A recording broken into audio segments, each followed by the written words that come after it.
বাইজিদ বুস্তামি সারা রাত মা সন্ধ্যা রাতে চাইলো পানি। বাইজিদ ছোট্ট বাবু, সামনে তার পরীক্ষা, সারা রাত ব্যাপী পড়বে। মায় কয়, বাবা বাইজিদ, মারে একটু পানি খাওয়াও। বাইজিদ পানি আনতে আনতে মা ঘুমায় গেছে। এইবার ছোট্ট বাবু চিন্তায় পড়ে গেলেন, আমি কি এখন মার ঘুম ভাঙ্গাবো নাকি মার মাথার পাশে পানি নিয়ে দাঁড়িয়ে থাকবো? না না, মার ঘুম ভাঙানো যাবে না। মা ঘুমাইছে, মারে ডাক দিব না। আমি মাথার পাশে গ্লাসে পানি নিয়ে দাঁড়ায় থাকবো সারা রাত। মা যখন ঘুম ভাঙবে আমাকে আবার পানি চাইবে, তখন পানি দিব। শেষ রাত্রে মার ঘুম ভাঙলো। মা তাকায় দেখে ছোট্ট বাইজিদ মাথার পাশে গ্লাসে পানি নিয়ে দাঁড়ানো। এইবার মায় কই, বাবা বাইজিদ, শীতের রাত দাঁড়ায় দাঁড়ায় কাঁপতেছো, হাতে কি? কয়, মা পানি। বাবা পানি কেন? কয়, মা সন্ধ্যা রাত্রে তুমি পানি চেয়েছিলে। মা ঘুম থেকে লাফ দিয়ে ওইটা কয়, বাবা সন্ধ্যা রাত্রে চেয়েছি, তারপরে কি হলো? কয়, মা তারপরে তুমি ঘুমায় গেছো। বাজান রে, সারা রাত গ্লাসে পানি নিয়ে মার জন্য তুই দাঁড়ায় রইলি, একটা বার মারে তুই ডাক দিলি না কেন? না গো মা, ডাক দিলে তোমার ঘুম ভাঙবে, কষ্ট হবে, এজন্য আমি ডাক দেই নেই। বাইজিদের মা টান দিয়া বুকের মধ্যে জড়ায়া আল্লাহ দরবারে হাত বাড়ায় কয়, মালিক, আজকে আমার ছোট্ট বাইজিদ মার জন্য যা করছে এর বদলা দেওয়ার ক্ষমতা আমার নাই। হাত দুইটা বাড়ায় দিলাম তোমার দরবারে। আল্লাহ, আমার বাইজিদকে শুধু ওলি বানাইলে আমি খুশি না, জগতের সকল ওলিদের সরদার বানাও, জগতের সকল ওলিদের সরদার বানাও। মা দোয়া করতে দেরি হয়েছে, আল্লাহর দরবারে কবুল হতে দেরি হয় নাই। আনিশ করলি আমি আল্লাহর শুকরিয়া আদায় করো। এরপরই আল্লাহ বলতেছেন, ওয়ালি ওয়ালিদাই, সাথে সাথে আল্লাহ বলেন, দেরি না, আল্লাহ সাথে সাথে বলতেছেন, আমার শুকরিয়া আদায় করার সাথে সাথে বান্দা তোমরা তোমাদের মা বাবার শুকরিয়া আদায় করো।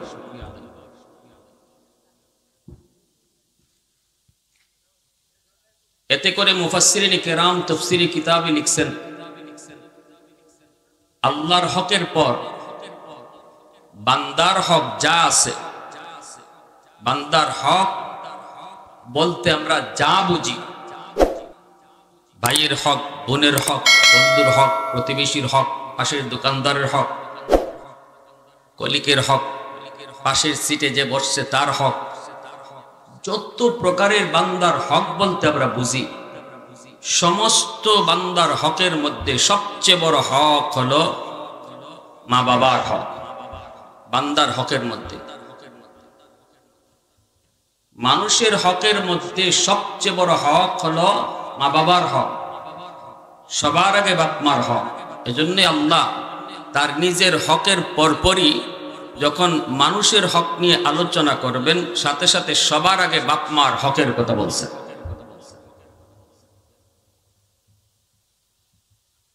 পবিত্র কোরআনের সূরা বনী ইসরাঈলও একই সিস্টেম, একই নমুনা, একই তরিকা। ওয়াকাযা রাব্বুকা আল্লা তা'বুদু ইল্লা ইয়্যাহ ওয়া বিল ওয়ালিদাইনি ইহসানা। শুরুতে আল্লাহ তার নিজের হকের কথা বলছেন, গোলামি শুধু আমি আল্লাহর করো, বন্দিগি শুধু আমার করো, এটা আল্লাহর নির্দেশ। এরপরে আল্লাহ বলেন, আমার হক আদায় করার পরপরই তুমি কার হক আগে আদায় করবা? আল্লাহ বলে, বাপ মার হক আগে আদায় করো। সুবহানাল্লাহ। বউয়ের হকের কথা আগে আদায় করতে বলেন নাই, সন্তানের হকের কথা আল্লাহ আগে বলেন নাই, ভাইয়ের হকের কথা আল্লাহ আগে বলেন নাই, প্রতিবেশীর হকের কথা আল্লাহ আগে বলেন নাই। আল্লাহ আগে বলছেন, আমার হুকুম পালন করছো, নামাজ পড়ছো, হালাল পথে চলছো, আমারে ডরাইছো, ভালো, আলহামদুলিল্লাহ। এবার সবার আমার পরেই মা বাবার হকটার কথা আল্লাহ আলোচনা করে বলেন, তাদের হক আদায় করো। পবিত্র কোরআনের সূরা বাকারা আল্লাহ পাক বলেন ওয়ায়াসআলুনাকা মাযা ইউনফিকুন কুল মা আনফাকতুম মিন খায়র ফালিল ওয়ালিদাইনি ওয়াল আকরাবিন। আল্লাহ পাক বলেন বন্ধু, মানুষ তোমার কাছে জানতে চায় টাকা পয়সা কোন কোন জায়গায় ব্যয় করবে। কেউ যদি ব্যবসা করে লাভ পায়, চাকরি করে বেতন পায়, ফসল করে ফসলের টাকা হাতে পায়, যে কোনো পন্থায় যখন তার কাছে পয়সা আছে, এই পয়সা কোন কোন জায়গায় সে খরচ করবে। আল্লাহ বলেন, আমার আপনার নবীকে আল্লাহ বলেন বন্ধু, মানুষ তোমার কাছে এই বিষয়টা জানতে চায়। জবাব তুমি দিও না বন্ধু, জবাব আমি আল্লাহ দিব। সুবহানাল্লাহ।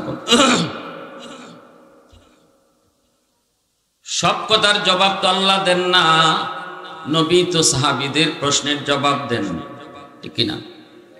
কিন্তু এই প্রশ্নের জবাব দিতে আল্লাহ কয় বন্ধু তুমি দিও না, আমি দেই। সুবহানাল্লাহ কইবেন না? ওয়ায়াসআলুনাকা মাযা ইউনফিকুন কুল মা আনফাকতুম মিন খায়র ফালিল ওয়ালিদাইন।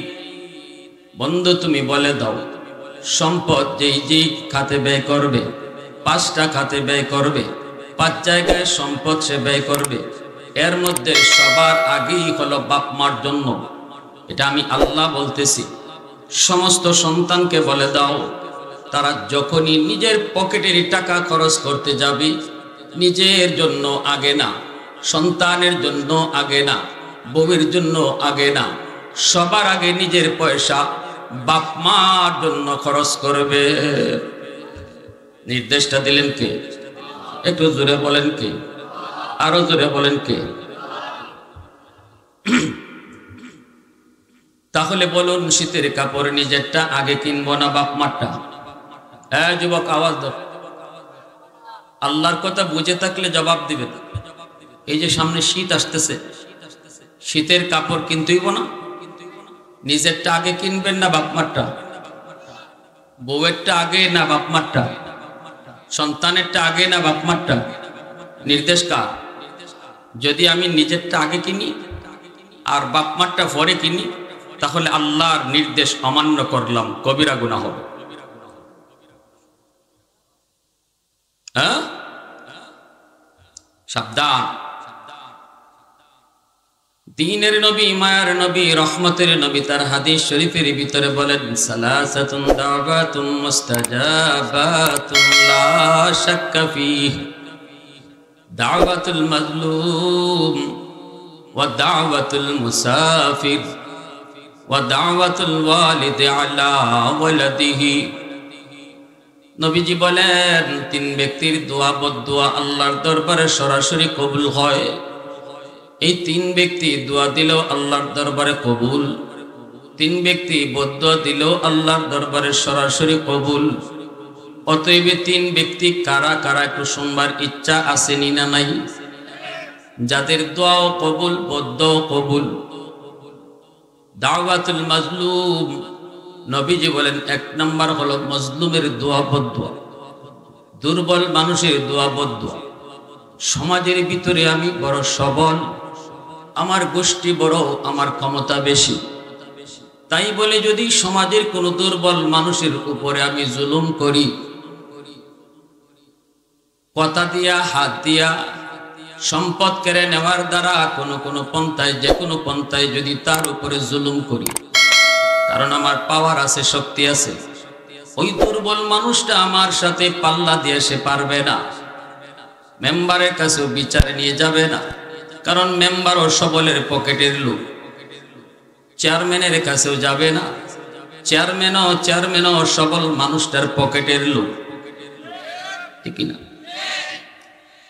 থানায় গেলে পরে দারোগা মামলা নেয় না, কারণ পয়সাওয়ালা সবল মানুষটা থানায় টাকা দিয়ে থানারে জব্দ করে ফেলেছে। এই অবস্থায় নবীজি বলেন, ওই দুর্বল মানুষটা যখন কইয়া কয় আল্লাহ, দুনিয়ার কোনো মানুষের কাছে বিচার দিলাম না, কারণ আমি বিচার কারো কাছে পাবো না গো।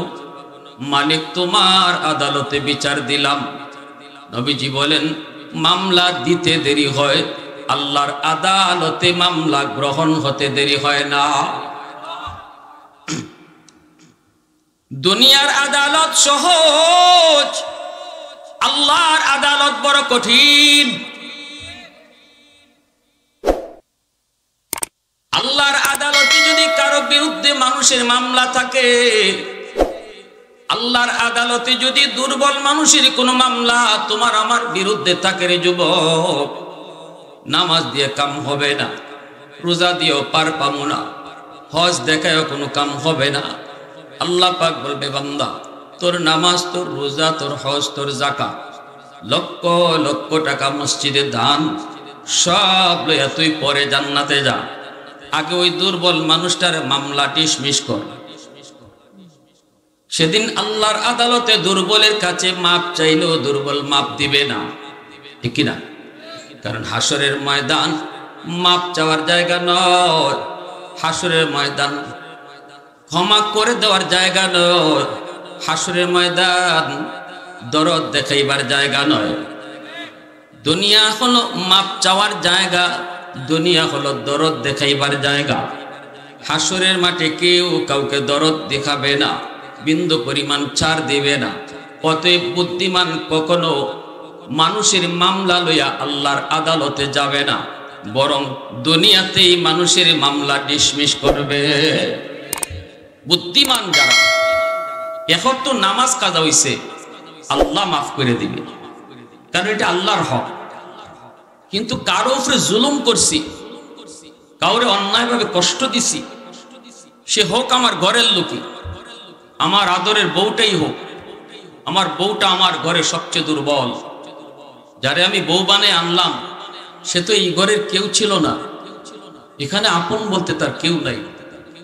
মা বাবা ভাই বোন আপনজন সব ছেড়ে স্বামীর হাত ধরে অচেনা জায়গায় এসেছে।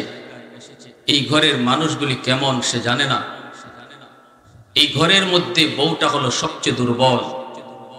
আমি স্বামী যদি তারে বকা দেই, আমি স্বামী যদি তারে মারি, আমি স্বামী যদি তার সাথে খারাপ আচরণ করি, সে এই দুঃখটা এই ঘরের কারো কাছে বলার মতো নাই, কারণ সবাই স্বামীর লোক, ঠিক কিনা?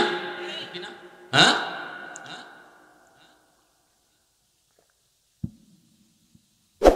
যেই মেয়েটা ছোট্ট থেকে বড় হলো, মা বাবা ভাই বোনের মহব্বত পেয়ে সে যখন স্বামীর হাত ধরে স্বামীর বাড়িতে চলে আসলো, এই বাড়ির মানুষগুলি কেমন সে জানে না, শ্বশুরের মেজাজ কেমন জানে না, শাশুড়ির মেজাজ কেমন জানে না, ননদের মেজাজ কেমন জানে না, দেবরের মেজাজ কেমন জানে না। এই অবস্থায় শুধু স্বামীর মুখটা দেখে, স্বামীর হাতটা ধরে, স্বামীর বুক ভরা ভালোবাসা পাওয়ার আশায় সে আপন মানুষগুলাকে চিরদিনের জন্য পর বানাইয়া স্বামীর ঘরের মানুষগুলাকে আপন বানাইয়া দিছে। এই দুর্বল মানুষটার সাথে যদি আমি অন্যায় আচরণ করি, আমি যদি কথায় কথায় তারে কষ্ট দেই, চোখের পানির ফোঁটা আল্লাহর জমিন বরদাস্ত করে না। ওই মেয়েটা কান্না করে রান্না করে যায়, বাথরুমের ভিতরে যায় কান্না করে চোখের পানিটা ফালায়। অনেক মেয়েরাই আছে বাবারে ফোন করে কয় না, বাবাকে ফোন করে জানায় না, মাকেও ফোন করে জানায় না, স্বামীর বাড়ির নির্যাতনের কথা বাপ মারে জানায় না, কারণ মনে করে বাবা কষ্ট পাবে, মা কষ্ট পাবে। পৃথিবীতে বাপ মার কাছে সবচেয়ে সুখের সংবাদ হলো তোমার মেয়েটা স্বামীর ঘরে বড় সুখে আছে। পৃথিবীতে মা বাবার কাছে সবচেয়ে বড় কষ্টের সংবাদ হলো তোমার মেয়েটা স্বামীর ঘরে বড় কষ্টে আছে। এজন্য কোনো মেয়ে স্বামীর বাড়ির নির্যাতনের কথা সহজে বাপ মারে বলতে চায় না, চোখের পানিটা ফালায়, কেউ দেখে না, কেউ দেখায় ফালায় না। কিন্তু যুবক মনে রাখো, আমার নবী কয় এই পানির ফোঁটাটা এত গরম, এই চোখের পানির ফোঁটা এত গরম, মাটি বরদাস্ত করে না। আল্লাহর আদালতের ফাইলে গিয়ে জমা হয়। কিয়ামতের মাঠে আল্লাহ কইব, বান্দা জীবনে 10 বার হজ করেছো, জীবনে লক্ষ টাকা মসজিদ মাদ্রাসায় দান করেছো, কিন্তু তোমার বিরুদ্ধে তোমার ঘরের দুর্বল একটা মানুষ, তোমার বিবির মামলা রয়েছে আমি আল্লাহর আদালতে। এই মামলা তুমি ডিসমিস করো, তারপরে জান্নাতে যাও। সেদিন আদরের স্ত্রী স্বামীকে বিন্দু পরিমাণ মায়া দেখাবে না। স্বামী যদি হাত জোর করে মাপ চায়, মাপ দিবে না। এজন্যই নবীজি বলেন, সাবধান, দুর্বলের আহাজারি লইয়া কেউ কবরে যায় না। মরার আগে আগে দুর্বল মানুষ কাউকে যদি কষ্ট দিয়ে থাকো, হাত জোর করে তার কাছ থেকে দুনিয়াতেই মাপ চেয়ে নাও। ও দাওয়াতুল মুসাফির, নবীজি বলেন 2 নম্বর হলো মুসাফিরের দোয়া, বদদোয়া। মুসাফির মানুষকে কষ্ট দিও না। অচেনা অজানা মানুষ লম্বা সফর করে এসেছে, হয়তো তোমার কাছে কোনো জিনিস জানতে চেয়েছে, সাবধান, তুমি জানলে তারে সহজে সুন্দরে বলে দাও। কখনো মুসাফিরকে তুমি কষ্ট দিও না, পারলে তারে 1 গ্লাস পানি খাওয়াও, সে অনেক দূর থেকে এসেছে। নবীজি বলেন, মুসাফিরকে যদি তুমি 1 গ্লাস পানি খাওয়ায় একটু খুশি করো, অন্তরের ভিতরে যে তার দোয়া সৃষ্টি হবে, এই দোয়াটাও আল্লাহর দরবারে সরাসরি কবুল। 3 নম্বর হলো নবীজি বলেন, ওয়া দাওয়াতুল ওয়ালিদি আলা ওয়ালাদিহি, মা বাবার দোয়া বদদোয়া, বাপ মার দোয়া বদদোয়া সন্তানের জন্য আল্লাহর দরবারে সরাসরি কবুল। বাপ মা যদি সন্তানের জন্য দোয়া করে, এই দোয়াটাও আল্লাহর দরবারে ডাইরেক্ট কবুল। বাপ মা যদি সন্তানের জন্য বদদোয়া দেয়, এই বদদোয়া কিন্তু সরাসরি কবুল। এজন্য বলি, যুবক, কথাটা আমি বলি নাই, কথাটা বলেছেন আমার নবী। নবীও নিজের থেকে কিছু বলেন না, আল্লাহ যা বলেন নবী তাই বলেন। আওয়াজ আসতে কেন? মা ইয়ান্তিকু আনিল হাওয়া ইন হুয়া ইল্লা ওয়াহয়ুন ইউহা। নবীজি বলেন, আমি নিজের থেকে কিছু বলি না, আল্লাহ যা বলে তাই বলি। সুবহানাল্লাহ, জোরে কর। তাহলে বোঝা গেল বাপ মার দোয়া বদদোয়া সরাসরি কবুল। দোয়া করলে দোয়াও কবুল। দোয়া চাইতে হয় না, দোয়া নেওয়ার জিনিস। ভালো করে বুঝো, দোয়া চাইতে হয় না, দোয়া নিতে হয়। বলবেন, হুজুর দোয়া চাওয়া আর নেওয়ার মধ্যে তফাৎ কি? বুঝি নাই। হুজুর আমার জন্য একটু দোয়া কইরেন, আম্মা আমার জন্য দোয়া কইরেন, আব্বা আমার জন্য দোয়া কইরেন। এটা যেমন বলবা তো বলো, কিন্তু মূলত এটা দোয়া চাওয়ার তরিকা না। দোয়া হলো আমি এমন আচরণ করব তাদের সাথে, এমন ভালো আচরণ করব যে আচরণে আমার মা খুশি হবে, বাবা খুশি হবে, অন্তর খুশি হওয়ার নামটাই হলো দোয়া। দোয়ার সম্পর্ক হাতের সাথে না, দোয়ার সম্পর্ক হলো দিলের সাথে। ঠিক কিনা? জোরে বলে। হ্যাঁ, ইমাম সাহেবরে আপনি কষ্ট দেন, ইমাম সাহেবরে আপনি প্রতিনিয়ত কষ্ট দেন, অথবা কোনো আলেমকে আপনি কষ্ট দেন, তার বিরোধিতা করেন, ঠেকায় পড়ে কোনোদিন কইলেন, হুজুর আমার বাড়িতে একটু দাওয়াত খাইতে আইনা, কইলেন হুজুর একটু দোয়া করেন, হুজুর আপনার দোয়া করলো 14 গোষ্ঠী সহ সব জান্নাতে পাঠাইয়া দিল। এই যে হাত উঠে দোয়া করলো, দিলের ভিতরে তার কষ্ট, কারণ সে জানে আপনি তারে অনেক কষ্ট দেন, আপনি তার বিরুদ্ধে অনেক কথা বলেন। এই হাত উঠে যতই দোয়া করুক, এই দোয়া কবুল হবে না, বরং দিলের ভিতরে যেই ব্যথাটা আছে এটাই আল্লাহর কাছে গিয়ে পৌঁছে। ভালো করে বুঝেন, রুল বলতেছে। এজন্য বলি, মা বাবা, বড় পীর আব্দুল কাদের জিলানী, মঈনুদ্দিন চিশতির মতো আল্লাহর ওলি তোমার আমার বাড়িতে যদি দাওয়াত খায়, 1 জন 2 জন নয়, 100 জন আব্দুল কাদের জিলানী যদি তোমার বাড়িতে দাওয়াত খাওয়াও আর হাত উঠে দোয়া করতে বলো, এই দোয়া কবুল হবে কি হবে না কোনো গ্যারান্টি নাই। কিন্তু আমার নবী বলেন, পাশের রুমে মায় যদি আল্লাহ আমার সন্তানকে তুমি কবুল করো, ওই মার দোয়া আল্লাহর দরবারে কবুল হয়ে যাবে। মঈনুদ্দিন চিশতির দোয়া কবুল হবে কি হবে না গ্যারান্টি নাই, কিন্তু বাবার দোয়া কবুল হবে এর গ্যারান্টি দিয়েছেন মায়ার নবী। কোন সন্দেহ আছে? আমার নবীর কথায় কোনো সন্দেহ আছে? আর একটু জোরে বলেন, সন্দেহ আছে? তাহলে যার দোয়া নিলে পরে, যার দোয়া আল্লাহর দরবারে কবুল, তার দোয়া নেওয়ার চিন্তা তুমি করলা না, তার দোয়া নেওয়ার চিন্তা করলা না, তারে খুশি করার চিন্তা তুমি করলা না, তার দিল জয় করার চিন্তা তুমি করলা না। তাম দুনিয়ার সমস্ত মানুষের মন যদি তুমি জয় করে নাও, সবাই যদি দোয়া করে, সবাই যদি তোমার ভালো কয়, আর মার কলিজায় যদি ব্যথা থাকে, বাবার কলিজায় যদি ব্যথা থাকে, আল্লাহ কয় বাপ মায় যদি তোরে ভালো না কয়, দুনিয়ার সব মানুষে ভালো কইলো, আমি আল্লাহ তোরে ভালো বলি না। মা বাবা যদি তোমাকে ভালো না কয়, আল্লাহ বলে আমিও তোরে ভালো কই না। এবার সারা দুনিয়ার মানুষে তোরে ভালো কই। কি হয়? রেদার রব্বি ফি রেদাল ওয়ালিদাইন ওয়া সাকাতুর রব্বি ফি সাকাতিল ওয়ালিদাইন। এজন্যই তো নবীজি বলেছেন, বাপ মা খুশি তো আল্লাহ খুশি, বাপ মা নারাজ তো আল্লাহ নারাজ। আল্লাহ নারাজ, বাপ মা নারাজ হলে আল্লাহ নারাজ হয়। নামাজ পড়লেও তুমি আল্লাহকে রাজি করাইতে পারবা না। লক্ষ টাকা মসজিদে দান করলেও আল্লাহ রাজি হবে না। এলাকার প্রতিবেশী সহ গ্রামের সব মানুষকে তুমি খুশি করলা, তবু আল্লাহ খুশি হবে না। যদি মা বাবা খুশি না থাকে, কে খুশি না থাকে? জোরে বলেন কে?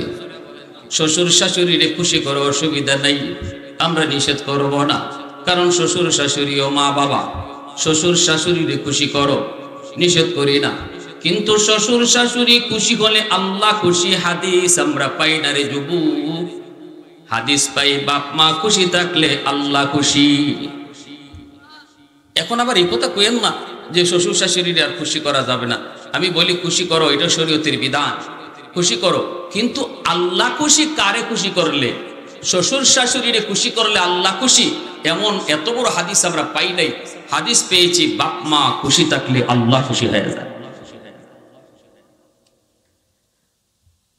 পিসাবরে খুশি করা অসুবিধা নাই, যদি তিনি খাঁটি পীর হন, খাঁটি আল্লাহওয়ালা হন। মুরগি লইয়া যাও, লাউ লইয়া যাও, গরু লইয়া যাও, অসুবিধা নাই, কিন্তু পীর খুশি থাকলে আল্লাহ খুশি। হাদিস আমরা পাই না, হাদিস পাই বাপ মা খুশি থাকলে আল্লাহ খুশি। তাহলে যেই মা খুশি থাকলে আল্লাহ খুশি, ওই যেই বাবা খুশি থাকলে আল্লাহ খুশি। ওই বাপ মারে একালে কমলা খাওয়া তুমি খুশি করো, আল্লাহ খুশি হয়ে যাবে, ঠিক কিনা? যেরকম মারে বাবারে একালে কমলা খাওয়াও না, শ্বশুর বাড়িতে বল মাছ লইয়া যাও। যেই কমলাটা তুমি খাও, যেই কমলাটা তুমি বউ বাচ্চারে নিয়ে খাও, মারে দিলা না, বাবারে তুমি দিলা না। এই কমলাটা চুলানো মাত্রই মার নাকে দেয়া লাগলো, বাবার নাকে দেয়া কমলার গ্রানটা দেয়া লাগলো। মার চোখের পানি পড়ে, মা কয় ও মালিক, সারা জীবন আমার সন্তানরে আমি কমলা চুলায় চুলায় খাওয়াইলাম। বাবা যখন কমলা নিয়ে আসতো, ওর বাবা যখন কমলা নিয়ে আসতো, কোনোদিন নিজে আগে মুখে দেই নাই, কমলা চুলায় চুলায় আমার সন্তানের মুখে দিছি। আজকে আমরা বুড়া মানুষ, মন চায় একটা কমলা খাওয়া, আমার সন্তান বহু বাচ্চা নিয়ে কমলা খায়, কিন্তু আমরা বুড়া বুড়ির একটা কমলা দেয় না। কমলার গ্রানটা কিন্তু মার নাকে দেয়া লাগলো। এর যুবক, ওই মার চোখ থেকে যদি একটা পানির ফুটা জমিনে পড়ে রে যুবক, এটা পানির ফুটা না, এটা তোমার জীবন ধ্বংস করে দেওয়ার এক ফুটা আগুন। এটা পানির ফুটা না, এটা আগুন। বউ বাচ্চা নিয়া দেশি মুরগি দিয়া তুমি খাও, অথচ মার নাকে মুরগির গ্রান যে লাগলো, তরকারির গান পাইলো, কিন্তু মাকে তুমি একটু দিলা না, খাওয়াইলা না। মনে রাখো জীবন কেমনে তোমার বরবাদ হইতেছে, একটু শোনো। এজন্যই তো হাকিমুল উম্মত মুজাদ্দিদে মিল্লাত মাওলানা আশরাফ আলী থানভী রাহমাতুল্লাহ আলাইহি লিখেন, যেই সন্তানের উপরে বাপ মার দোয়া আছে, কথায় কথায় বাপ মার খবর নেই। ঘর থেকে বের হতো মারে খুশি করে বের হয়। কেমনে বের হয়? কয় আম্মা বাজারে যাই, আব্বা বাজারে যাই, আব্বা তোমার ওষুধ আসেনি, আম্মা তোমার ওষুধ আসেনি, আম্মা তোমার ফান আসেনি। এতটুকু কথা বইলা যেই সন্তান বাজারে গেল, মার দিল খুশি হয়ে গেল। ঠিক কি না? কত সন্তান ঘর থেকে বের হয়ে মাকে জিগায় না, এই সন্তান বের হয়ে যাবে, হারিয়ে যাওয়ার কোনো ভয় নাই, মা বাবার কোনো টেনশন নাই, জিগানোরও প্রয়োজন নাই। কিন্তু এরপরও যেই সন্তান কয় মা যাইতেছি, আব্বা বাজারে যাইতেছি, মা বাবার দিল খুশি হয়ে যায়। কমলাটা আইনা সন্তানের হাতে দেয় না, মার হাতে আগে দেয়। মা কমলাটা সুলাইয়া নিজে খায় না, কমলাটা সুলাইয়া সবার আগে তার নাতির মুখেই দেয়। যেই সন্তানের হাতে তুমি দেওয়ার কথা, এই সন্তানকে তোমার মা খাওয়াবে আগে, নিজে খাবে না। নাতি নসারে রাইকা মা কোনোদিন খায় না, দাদি কোনোদিন খায় না, দাদা কোনোদিন খায় না। কিন্তু মার হাতে দেওয়ার কারণে, বাবার হাতে দেওয়ার কারণে বাপ মার দিল খুশি। আল্লাহ বলে, রে বান্দা, মারে তুই খুশি করলি না, যেন আমি আসমানের মালিক রে খুশি কইরা নিলি, আমি আল্লাহ রে তুই খুশি কইরা নিলি। হাকিমুল উম্মত মুজাদ্দিদ মিল্লাত মাওলানা আশরাফ আলী থানভী রাহমাতুল্লাহি আলাইহি লিখেন, যেই সন্তান মারে বাবারে খুশি রাইকা চলার চেষ্টা করে, আল্লাহ পাক তারে 5টা পুরস্কার দান করে। কয়টা পুরস্কার জোরে বলেন, আরো জোরে বলেন কয়টা? মা বাবার এই খুশি করতে লক্ষ টাকা খরচ করতে হয় না যুবক, বোয়াল মাছ খাওয়াইতেও লাগে না। একালি কমলা যদি মার হাতে তুমি এনে দাও, দেখবা মার দিল খুশি হয়ে গেছে। মুখ বইরা তুমি আম্মা কয়ে ডাক দাও, মুখ বইরা আব্বা কয়ে ডাক দাও, বাপ মার দিল খুশি হয়ে গেছে। যেই সন্তান বেশি বেশি আম্মারে আম্মা কয়ে ডাকে, যেই সন্তান বাবারে আব্বা কয়ে বেশি বেশি ডাকে, এই সন্তানের ডাকের কারণে বাপ মা খুশি থাকে। অনেক সন্তান বড় হওয়ার পর আর আম্মাকে আম্মা কয়ে ডাকতে চায় না, আব্বারে আব্বা কয়ে ডাকতে চায় না, অথচ মার দিলটা কাঁকা করে, সন্তান আমাকে আম্মা কয়ে ডাক দিবি। কারণ সন্তান যত বড়ই হোক না কেন রে যুবক, সন্তান কোনোদিন বাপ মার কাছে বড় হয় না, সর্বদা সন্তান বাপ মার কাছে ছোটই থাকে। মুখ বইরা আম্মা কয়ে ডাক দাও, মুখ বরে আব্বা কয়ে ডাক দিলে পরে বাপ মার দিল খুশি।